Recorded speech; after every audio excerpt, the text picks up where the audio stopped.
How's it going, everybody? Martin in Belleville Auto Spa, and let me tell you why this product sucks. That's the marketing that the guy who runs Nexgen uses. You've probably seen his advertisements before. It comes across on YouTube with the Nexgen ceramic spray, and he's like, let me tell you why my product sucks. So we're going to be investigating why this product sucks. I'm not really saying it sucks, but it's funny that he says that. So again, if you're new to the channel, hit like, hit subscribe, and definitely stay tuned for more videos. Definitely you're going to enjoy the content I release, hopefully. If not, let me know. Anyways, so this Nexgen ceramic soap, this is an 8-ounce bottle that costs $20. Pretty expensive, $30 for a 16-ounce. The instructions on here, pretty simple. It doesn't say anything about bucket washing. I'm sure you can bucket wash. We're going to see how it does in a foam cannon. But their marketing, however, if you look at their product on Amazon or online, which there's going to be a link to it below,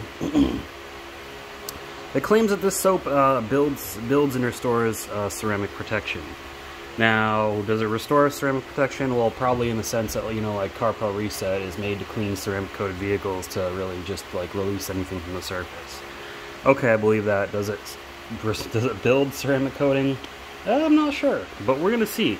I haven't heard anything, you know, that this does anything like that. But again, we're gonna see. We're gonna see how it does. So again, we got my wife's car. It's been coated with Adams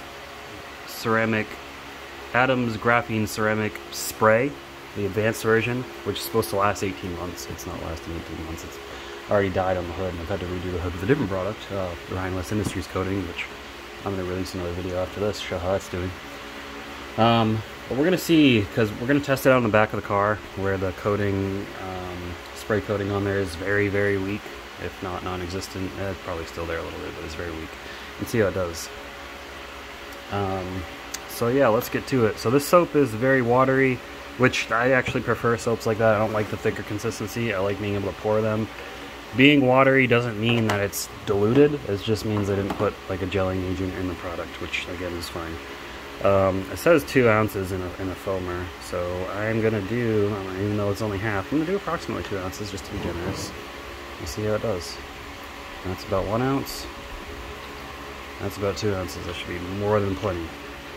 And smell-wise, yeah, it's a pleasant, fresh kind of scent. Like, it doesn't smell like fruit or sweet or anything. It's just a nice fresh scent, so that's good.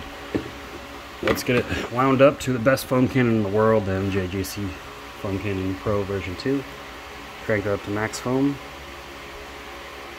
And let's get over to that car. Alright, so again, we're going to test it in the back of the car. Now, it is dirty right now. My wife spilled Red Bull all over her car. That's what that streak down there is, but we're going to see how the water behavior is now and after. And I can guarantee you that the way it is right now, if I use just a normal shampoo, there would be no significant beating on the back except for the glass because of the product applied to the glass. So let's see how it looks, just rinsing it off.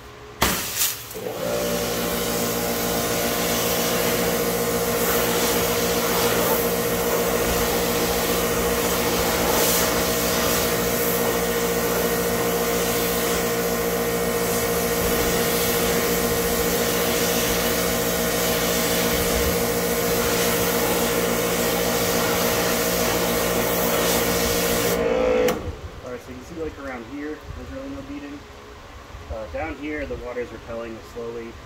Down here on the trim, that's Meguiar's Hybrid Ceramic Trim Restore. Remember, I did that video a while back. It's still going. Stuff's pretty good if you take care of your car. So let me get the foam cannon hooked up and let's see how this does.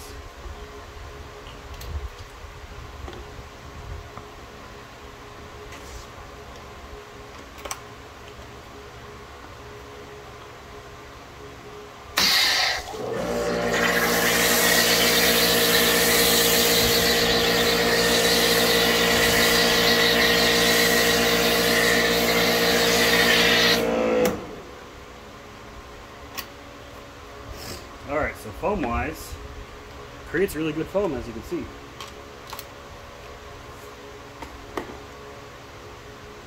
Nice, thick, rich foam, and again, it smells good. It's like a nice, fresh scent.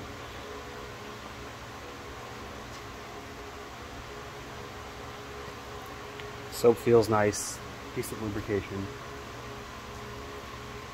let's wash the back and see how it looks after.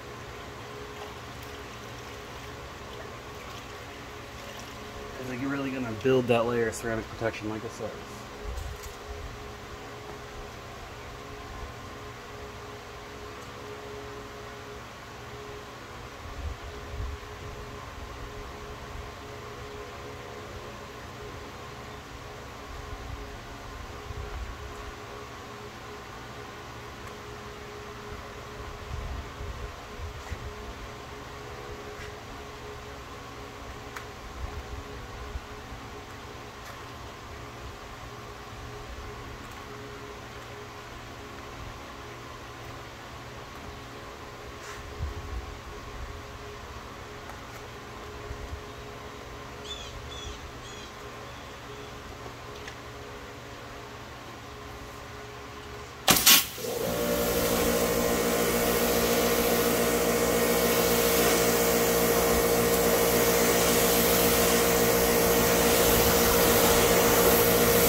And yeah, as you can see, there's no ceramic protection left behind.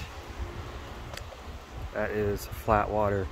And I actually washed this car, was it last week, with ethos graphene, where they say it leaves protection behind, but it may take a few days for it to cure and show up.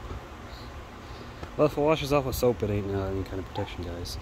And the hydrophobic performance is actually worse than when I first started washing it. Again, because the product on the back of here is looking pretty weak. But yeah, there you go, guys. Does it leave protection? No. And that's why this product sucks. Let's go in for the final thoughts. Alright, so there you have it. Nexgen ceramic shampoo. Does it do what all the marketing says it does? Yes and no. And does it leave ceramic protection behind? Absolutely not. I'm sorry, it doesn't. I'm not sorry, actually. No, it doesn't. Does it foam great? Yes. Does it smell work? Or does it smell work? Does it smell good? Yes. Does it work good? Yes. So as a kind of nice high-end wash shampoo, it's definitely going to get the job done, but don't expect it to leave any ceramic protection behind. But that's all I got for this. Now we know why this product sucks according to their marketing, how they market it. That's what he says. He says, let me tell you why my product sucks. If you're interested in this product, I'll leave a link below to it on Amazon. Links to my other favorite products as well, if you're interested in those, will be below. But that's all I got for you guys. I hope you enjoyed the video. If you did, give it a thumbs up. Again, if you haven't subscribed, hit the subscribe button. I really appreciate it. And thank you all for watching. I'll see you on the next one. Keep them clean. Have a good one.